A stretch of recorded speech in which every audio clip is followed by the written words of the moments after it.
सम्पूर्ण मित्रहरूलाई हार्दिक नमस्कार छ। मित्रहरू, विभिन्न खालका सोच विचारहरू तपाईको मनमा मडारिन सक्छन्।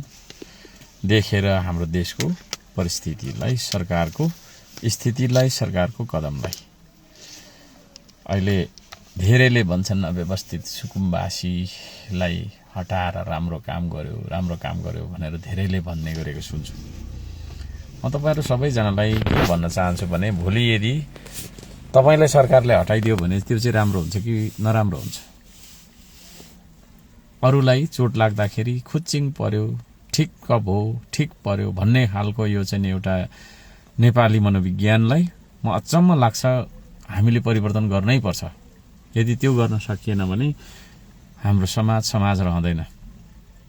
यो निर्दयी हैन, अमानवीय, जंगली स्वभावको चाहिँ जुन हामीले एक खालको अभिव्यक्ति, एक खालको तपाईको चाहिँ के रे हैन, त्यो खालको व्यवहारहरु देखाइरहेका छौं, अभिव्यक्ति दिइरहेका छौं, त्यो तुरुन्त हामीले सच्याउनु पर्छ।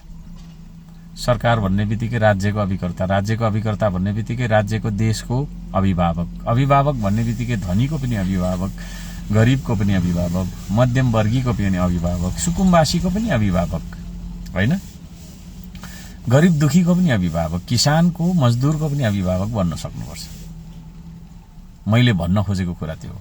तर सरकारले जे खालको चाहिँ देखाएको छ, सीमानामा त्यत्रो तपाईको चाहिँ हजारौं बिघा जग्गाहरू मिचिँदाखेरि त्यहाँ गएर चियाउन नसक्ने त्यो खालको चाहिँ के रे एउटा डरपोक सरकारले आफ्नो जनताको बस्ती हटाउनका लागि 1000, 2000, 5000 तपाईको चाहिँ के रे सशस्त्र प्रहरीहरू देखाएर, इभन नेपाली सेनासम्म पनि देखाएर एउटा बस्तीमा बसेका हैन गरिब दुखीलाई थिच्नु मिच्नु, उनीहरूलाई बेघर बनाएर रातभरि तपाईको चाहिँ झरीमा रुज्न बाध्य बनाउन, त्यो कहाँसम्मको न्यायोचित कुरा हो? र त्यही फेरि तपाईको चाहिँ गतिविधि, त्यही तपाईको चाहिँ सरकारको अमानवीय चरित्रलाई नै फेरि समर्थन गर्ने तपाईहरु कस्तो? म त छक्क परिरहेको छु। कमेन्ट्समा हेर्छु सरकारले गरेको राम्रो भनेको कुरा सुन्छु है। बिजोग बनाउनु पनि सरकारले गरेको राम्रो हुन्छ? भोलि तपाईको घर भत्किँदा चाहिँ तपाई के भन्नुहुन्छ? यो कुरा विचार गर्नु भएको छ तपाईले है? आज अरूलाई चोट लाग्दाखेरि चाहिँ आज खुसी मनाइराख्नु भएको छ नि तपाईले। भोलि तपाईलाई पनि चोट लाग्न सक्छ, त्यतिखेर तपाई खुसी मनाउनुहुन्छ कि दुःख व्यक्त गर्नुहुन्छ? के भन्नुहुन्छ?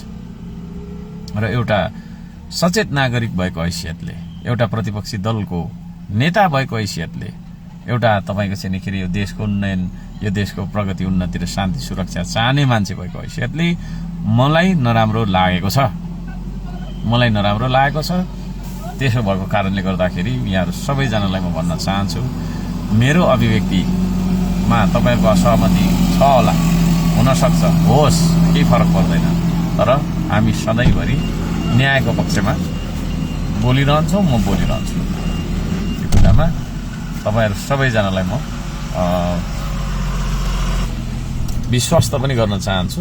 अब राम्रो तरिकाले हामी अगाडि बढ्नुपर्छ भन्ने कुरामा दुई मत राख्नु हुँदैन। सरकारको काम भनेको विस्थापन होइन, व्यवस्थापन हो। सरकारको काम भनेको दमन होइन, शोषण होइन, उत्पीडन होइन, सेवा सुविधा प्रवाह गर्नु हो। यो कुरा चाहिँ बिर्सनु भएन। सबैको जय होस्। यहाँ सबैको चेत पलाओस् भन्न चाहन्छु। नमस्ते।